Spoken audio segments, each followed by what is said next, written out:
Hey guys, it's ArchieLuxury. ArchieLuxury from the ArchieLuxury channel, the Paul Pluta channel, and ArchieLuxury corporate. Guys, keep watching. Keep watching. I need the viewers. I need the viewers. I need the subs. I need it. Like, subscribe, and tell your friends. Tell your friends, whether you like them or hate them. Just tell them anyhow. ArchieLuxury on YouTube. Hey guys, it's your partner Paul Pluta. Today I'm doing paid review 20 SE43. 20 SE43. Quick wristwatch check. I'm wearing my Patek Philippe 5196. This is the manual wind Calatrava. The Grand Classique. This is a paid review for JB. Good morning, sir. I'm looking for your advice on purchasing my first Rolex. I'm a 39-year-old logistics manager for a concrete manufacturer. I'm also a former police officer, but I am returning to that line of work soon. My current daily divers are a Hamilton day date and a Breitling aerospace night mission. I know these are probably considered shiders, but while working as a police officer, they served me well, and I was just never a fan of the G-Shock that a lot of my colleagues wore. I like the look and feel of a mechanical watch much better. I have done well for the past decade and wanted to get a Rolex for my 40th anniversary next April. My problem is deciding which one. I work part-time as a reserve police officer, and I saw my sergeant wearing a Rolex Air King that was gifted to him.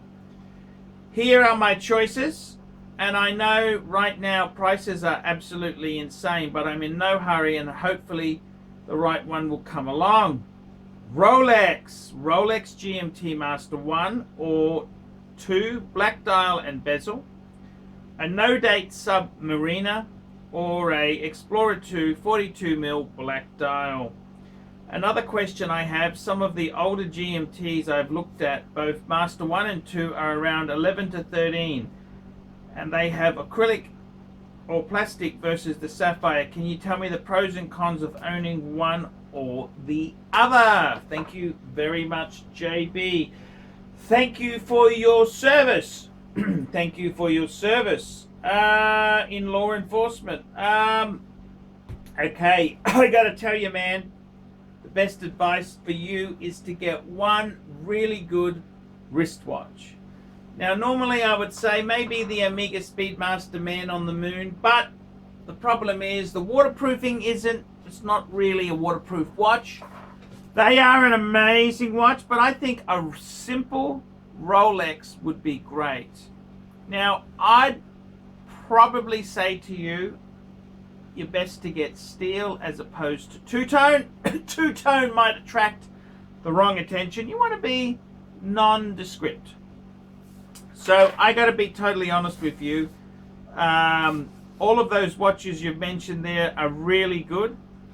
I would probably say myself, I reckon the Explorer 2 would be ideal. The 42mm Explorer 2 would be ideal. The reason I say that is, number one, it's not kind of what most people think a Rolex is. A sub, no date, it stands out, whereas a Explorer 2, unless you're a watch person, you don't know what it is. The other good thing about the Explorer 2 42mm is that it's not selling for ridiculous premiums. The subs, they are going for crazy prices.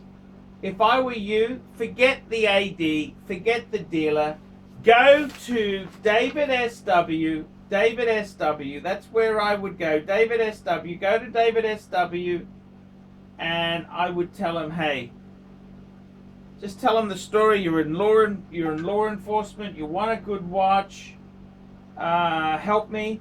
I'd tell you now, man, I'd get the Explorer 2, white or black. See, so many people, they ponder this question. It doesn't matter. I reckon the black would probably be a great way to go.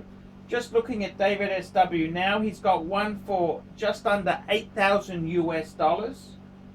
He's got a He's got the white. It's going for. I go black. Go black. Go black. It's got a bit of a discount. Go for the black.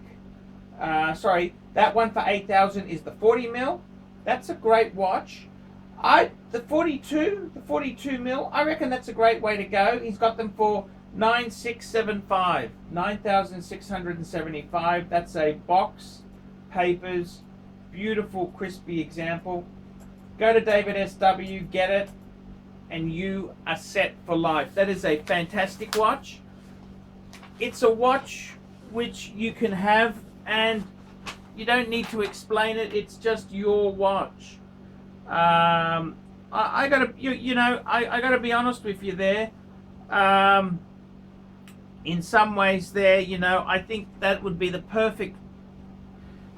Forget having a huge collection. There's so many people get too bogged down in this. There's a lot of joy to having one beautiful wristwatch. And look, the Hamilton's garbage. The Breitling is semi-garbage. Get the Rolex. Get the Rolex. Enjoy it. Love it. It's just a beautiful, waterproof GMT function watch. Man, you can't get better than that. It is superb. It's absolutely superb. So that'd be my advice. Get the Explorer 2. I think the No Date subs, look, there's been a lot of, for some reason, that they are commanding premiums. I don't think it's really that great. The other problem is you want to be low key, okay, in law enforcement. Just having a look at David SW, the new No Date, 15,000. They got a big premium. The previous ceramic 11,300. See, I'd rather get the Explorer 2. Okay, it's horses for courses. It doesn't really matter. But in my opinion, I think the Explorer 2 is a GMT function with the date. It's a much nicer, in my opinion. It's a better watch. Okay, and people don't know what it is. They don't see it as a Rolex unless they're enthusiast. The GMT 1 and 2, look, they become very hot. The Explorers are a little bit cheaper, but I actually think the Explorers are fantastic because you have the fixed steel bezel. With the rotate 24-hour hand time, 24-hour time is hard to read with a fixed bezel. If it moves, it just makes it very difficult to work out. So I think the sweet spot would be a 42 mil Explorer 2. Go to David SW. You're not going to get it from the dealers. Hard to say, but go to David SW and just buy it. That's what I do. Don't muck around. Now you're asking me there. Another question I have, older GMTs, I've looked at both Master 1 and 2 at around, they have the acrylic. Now the acrylic, traditionally speaking in sports watches, the acrylic watches tend to be more collectible and worth more as a collectible. The advantage is that that's quite a, it could be quite a collectible. The advantage is that if it gets scratched, it could polish out.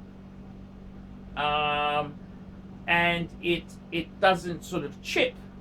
The disadvantage is it's kind of soft. Okay, the plastic they use is never like sapphire. They use sapphire crystal. Now sapphire crystal, you can scratch it, but it's bloody hard to scratch it. Normally it's just it can chip on the corners. It can chip, but I think sapphire is, for an everyday watch to use, I'd get sapphire. That's my own opinion. As a collectible, plastic are they've got great potential. They haven't, with the GMTs were one of the last models that they produced with the plexiglass.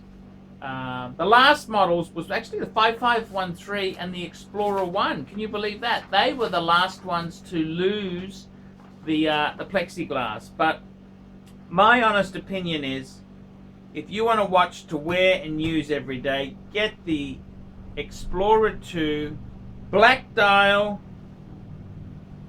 You got many, many years. Like, you buy that, you got 20, 30 years of use, and it will still be amazing.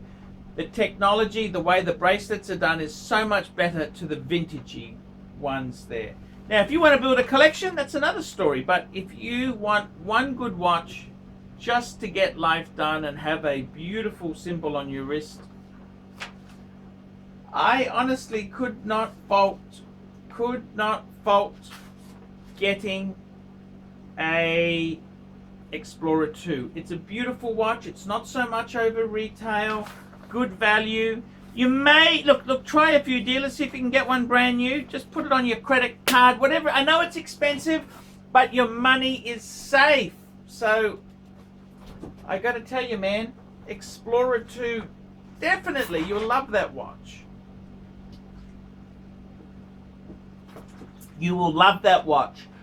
Go to David SW, he'll look after you, and wear it in good health. I'm ArchieLuxury. Guys, I can't survive on Google Ads alone. I need paid reviews to keep me in the saddle. Without paid reviews, I would sink. I need these paid reviews. I really do need them badly. I need paid reviews. So guys, please, if you haven't done a paid review in a long while, please get one done. $50 US. It really helps me, and you can share it with your friends. Share the link with your friends. What a cool idea. Share it with your friends, get them involved, and ask me some questions, and I will tell you the truth. I'm ArchieLuxury. Tell me what you think of that, guys. Hi guys, ArchieLuxury, and who do I recommend in America? In America, who do I recommend for quality pre-owned wristwatches? David SW, David SW, David SW. Go to davidsw.com. He is the best, the greatest pre-owned dealer in all of the United States of America. David SW, David SW, David SW. Hey guys, ArchieLuxury. Who do I recommend for watches in Brisbane and Sydney? Vintage Watch Co. That's correct. Vintage Watch Co. in Brisbane Arcade in Brisbane and the Strand Arcade in Sydney. Vintage Watch Co. Brisbane and Sydney. Ronnie, I've known him since the late 90s. Ronnie is a top bloke. Luke is a great guy. Vintage Watch Co. That is who I recommend in Australia. Check out Vintage Watch Co. and the guys' amazing range of watches. They also do service and repairs. Vintage Watch Co. That is where the Pontiff goes. You know, some of my Pateks came from Vintage Watch Co. That's right, guys. Vintage Watch Co.